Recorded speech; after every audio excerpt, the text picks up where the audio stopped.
Have you ever wondered what happens when the rules of the game get changed right in the middle of playing? Well, today we're going to dive into a fundamental principle of fairness, one that really asks a huge question about the limits of a government's power. Seriously, just imagine this for a second. You followed all the rules to a T. You've been told what the outcome will be, and then someone with power just decides to change it. Poof, just like that. Is that even allowed? This exact question was at the very heart of a landmark legal fight that went all the way to the top. So here's our game plan. First, we're going to look at the controversial case that kicks this whole thing off. Then we'll dig into the legal clash between raw power and predictability. After that, we'll break down the key legal tool they used to fight back, reveal the dramatic verdict, and finally, we'll talk about why this old case still really matters to you and me today. All right, so our story starts with one man, a guy named Pearson, and his prison sentence, which accidentally became the center of a massive constitutional showdown. So here's the play-by-play. Back in 1984, Pearson gets a life sentence. As per procedure, the top judge looks at the case and says, a 15-year minimum seems right. The Home Secretary at the time agrees, signs off on it, makes it official. Done deal. But then a new Home Secretary comes into office, takes another look at the file, and just changes it. Bumps the sentence up to 20 years. All of a sudden, 5 years were tacked onto a sentence that was already being served. So you have to ask, right? Is it fair to just move the goalposts like that? And maybe more to the point, is it even legal for a government official to just undo a formal decision made by the person who had the job before them? This was the exact dilemma that set the stage for a huge legal battle. And this wasn't just some minor squabble. No, this was a fundamental clash between two really powerful, opposing ideas about how government is supposed to work.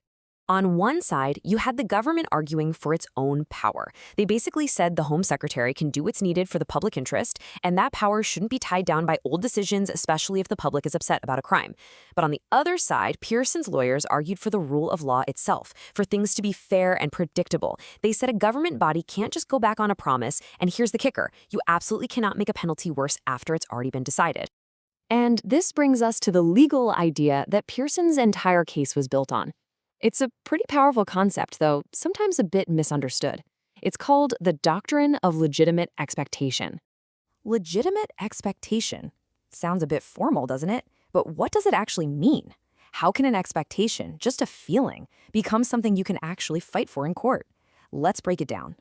Okay, so what it really means is this. When a government body makes you a clear promise or has a very consistent way of doing things, you have a right to rely on that.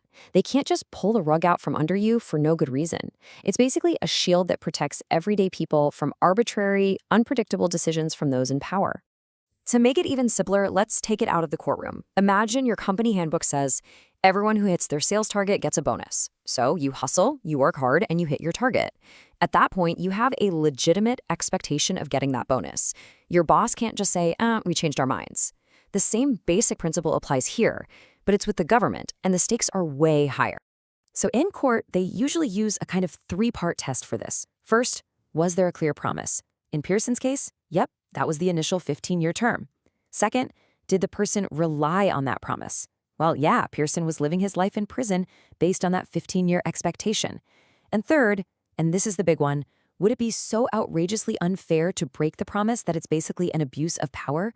That was the million-dollar question for the judges. And that, of course, brings us to the climax of the whole story, the final verdict from what was then the most powerful court in the entire UK. So after winding its way through the courts, the case finally lands in the House of Lords. The stakes here are just massive. You've got these judges, the law lords, who have to weigh the immense power of a government minister against the rights of one single person. The question before them was blunt. Was what the Home Secretary did legal? And the decision? Wow, it was a nail-biter. It came down to a vote of 3-2. By that razor-thin margin, the law lords sided with Pearson. They declared that the Home Secretary had acted unlawfully. It was a monumental victory for the idea of predictability in law. And one of the judges, a guy named Lord Stein, just summed up the whole reason perfectly. He said, and I'm paraphrasing a bit here, that the whole point of the rule of law is so that people know what the rules are and can plan their lives accordingly. And then he said it plain as day. A penalty should not be retroactively increased. This was never about being soft on crime. It was about protecting a core principle that stops the state from just using its power however it wants.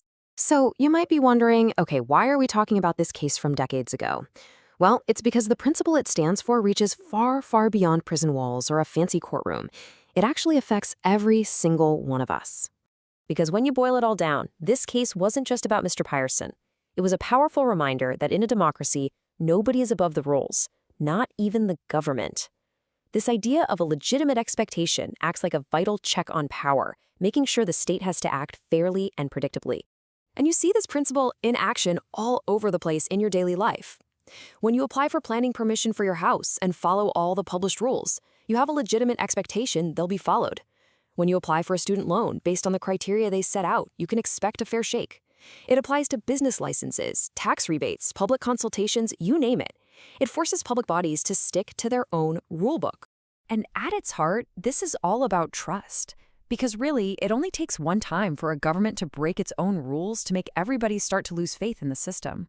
So consistency isn't just some boring legal concept.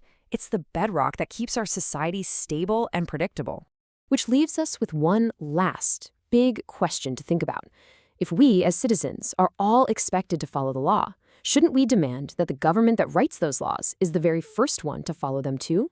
The Pierson case is a powerful reminder that this idea ensures power is balanced by predictability and that fairness isn't just a nice idea, but something we can all legitimately expect.